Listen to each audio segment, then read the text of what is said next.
आज से लगभग 6 महीने पहले मुझे एक ऐसे ट्रैक के बारे में पता चला जिसके बारे में सुनते ही मुझे वो ट्रैक करने का बड़ा मन हुआ। वो महीना शायद जून का था जब मुझे उस रास्ते के बारे में पता चला और कुछ महीने बाद मैंने उस जगह को एक्सप्लोर करने का प्लान भी बना लिया था। पर अपनी बुग्यालों वाली सीरीज़ और कालागुदी की एक्सट्रीम ट्रैकिंग सीरीज़ में पता नहीं कब वक्त निकल गया और अपना वो ट्रैक अपनी बकेट लिस्ट में ही रह गया। धीरे धीरे सर्दियां आने लगी और अब कहीं जाकर दिसंबर में उस ट्रैक को करने का समय मिला। आज उस ट्रैक का तीसरा दिन था और ये यात्रा हमने शुरू तो कर दी थी, पर यात्रा के पूरा होने की संभावनाएं बहुत कम थी। एक दिन की बर्फबारी अपने आगे के पूरे प्लान को खत्म कर सकती थी। पिछले 2 दिन पहले हम इस जर्नी के पूरा होने की उम्मीद में घर से निकल के आ गए थे, पर तीसरा दिन अपनी उम्मीदों को चूर चूर करने जा रहा था। आज की तारीख थी 24 दिसंबर और सुबह सुबह जैसे ही कैंप से बाहर निकल के देखा तो बाहर का नज़ारा कुछ और ही था। जो पहाड़ कल तक बिना बर्फ के काले पड़ चुके थे, आज वो सभी पहाड़ सफ़ेद बर्फ की चादर ओढ़ चुके थे। अपनी कैंप साइट में भी स्नोफॉल हुआ, जो बहुत ज़्यादा तो नहीं था, पर यहाँ हुई बर्फबारी को देखकर ये अंदाज़ा लग गया कि ऊपर कितनी बर्फ़ होगी। तो जिस चीज़ का डर था वही हुआ है, बर्फबारी हो गई है यहाँ पे भी, और हाइट में तो और ज़्यादा हो रखी है। जहाँ का ट्रैक हमको करना है वहाँ और ज़्यादा बर्फबारी हो रखी है। तो देखते हैं, मौसम लेकिन खुल रहा है, साथ साथ खुल गया तो बहुत बढ़िया, ट्रैकिंग आगे शुरू की जाएगी। फ़िलहाल तो ठीक लग रहा है मौसम, लेकिन साथ में बर्फ़ पड़ी है।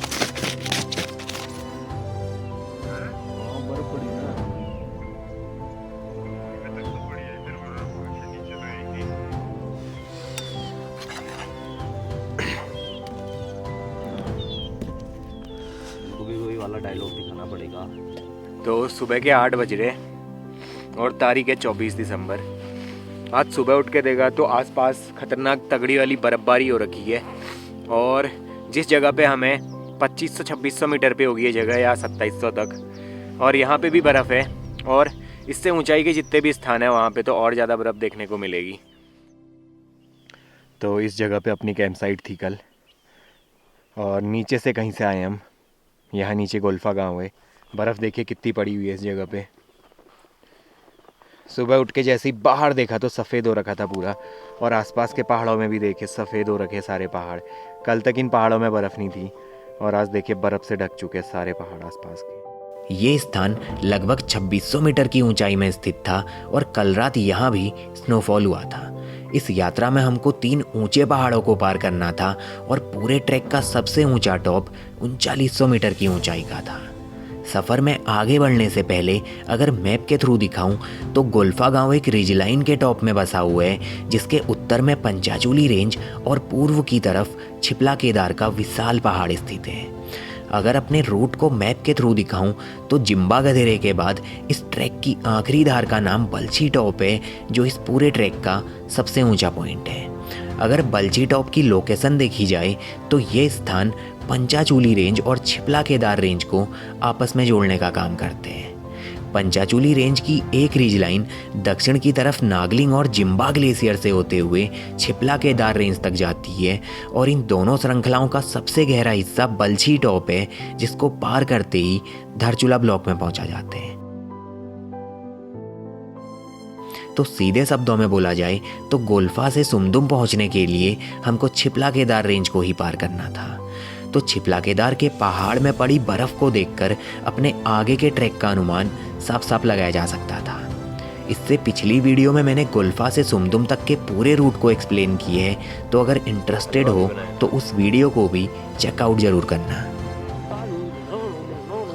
अब नहीं मिलेगा ज़्यादा, ये ले हलवा खा रहे हैं अभी, और डॉगी को भी खिला रहे हैं। कल रात खिचड़ी बनाई इनके लिए, और 3 कुत्ते थे कल, ये 4 आए थे वैसे, एक भाग गया था।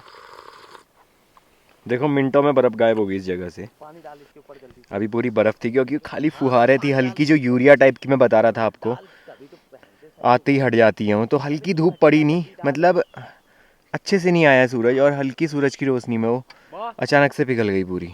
यार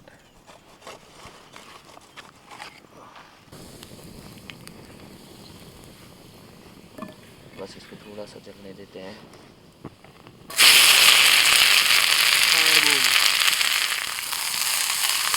तो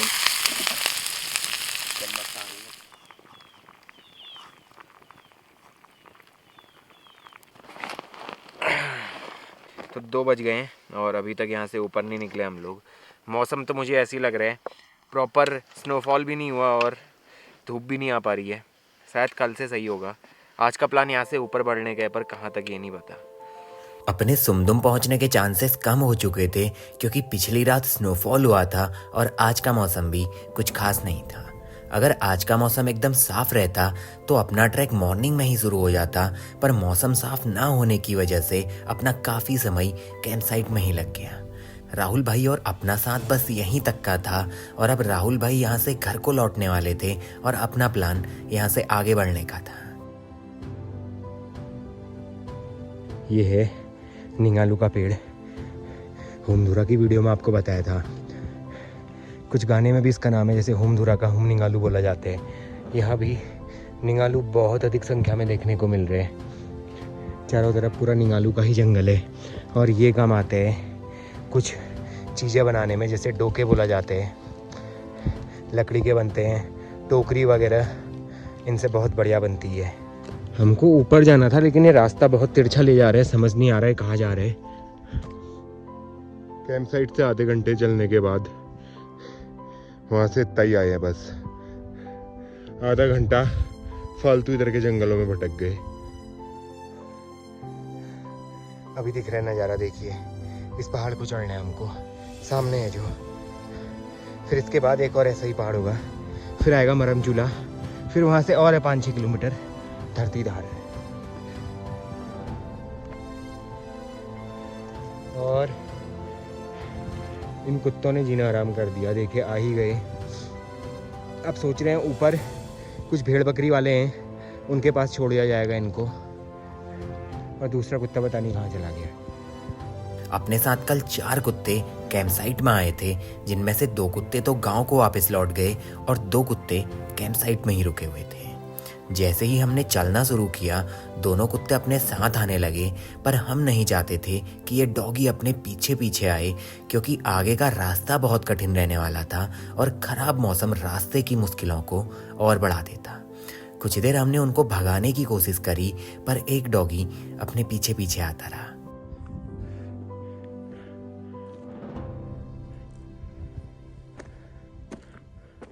गहरी खाई है नीचे, देखिए, और वहाँ जाने हैं वो। यहाँ पे शायद भेड़ और बकरी वालों का छाना होगा, जो अभी तो फिलहाल नहीं दिखाई दे रहे, लेकिन यहाँ रुकते होंगे किसी टाइम वो।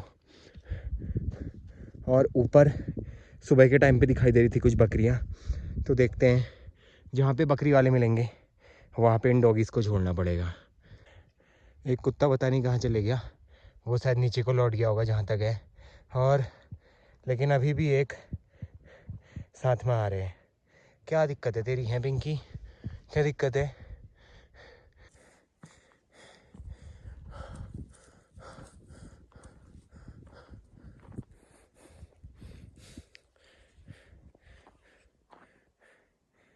मेन रास्ता उधर से वहाँ को जा रहे, और यहाँ पे एक तंबू दिखा तो यहाँ पे आ गए। यहाँ पे जानते हैं कौन सी जगह है ये, और मरमचूला कितनी दूर है। कैसी सुनसान जगह है भाई।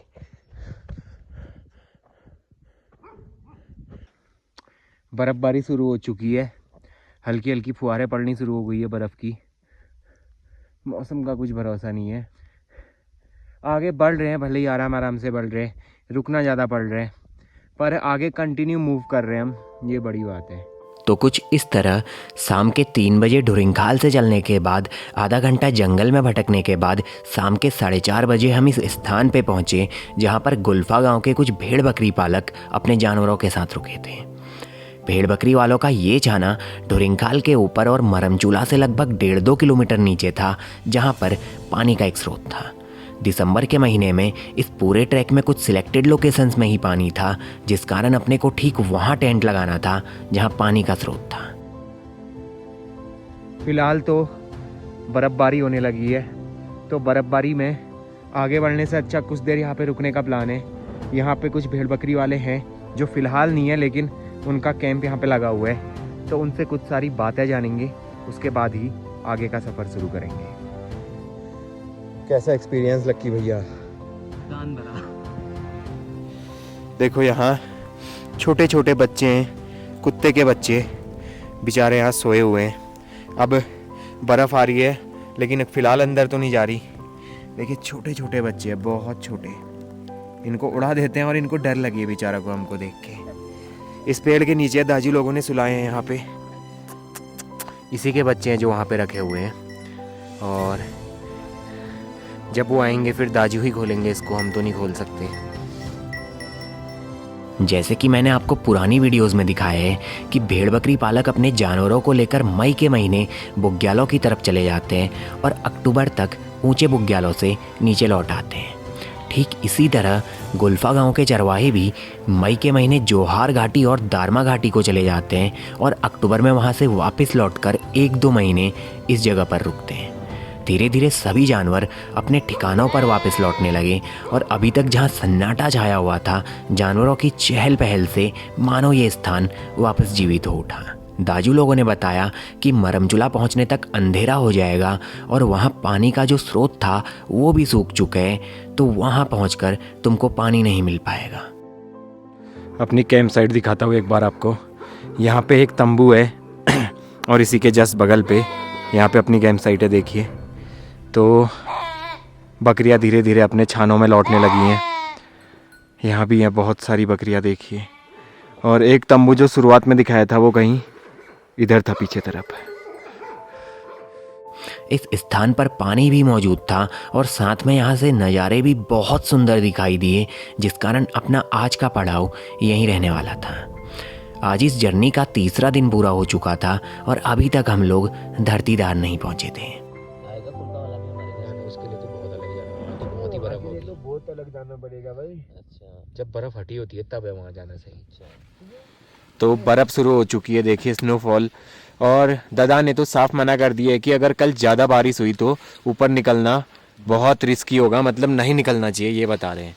है राजू? हाँ सही है भाई, ऊपर तो तुम जा ही नहीं सकते, मतलब ज़्यादा ही होगा तो। अच्छा, तो ये कुछ बात है यार। तो अगर बहुत ज़्यादा जो हो जाता है तो यहाँ से लौटना पड़ेगा, क्योंकि फिर ना आर के रहेंगे ना पार के, बीच में कहीं फंस गए तो। दाजी दाजी मत बोलो यार, भैया बोलो भाई।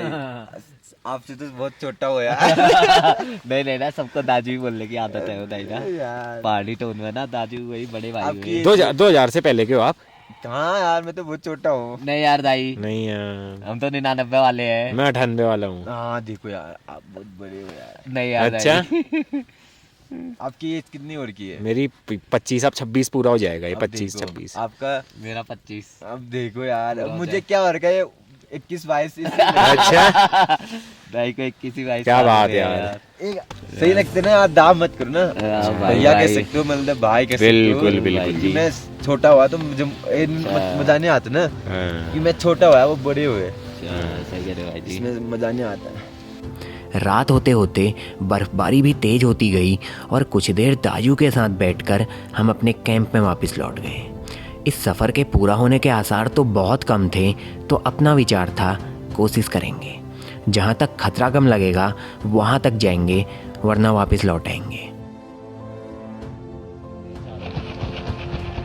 भाई पूरी सॉफ्ट वाली बर्फ थी, एक बार में हट गई है, देखिए भाई।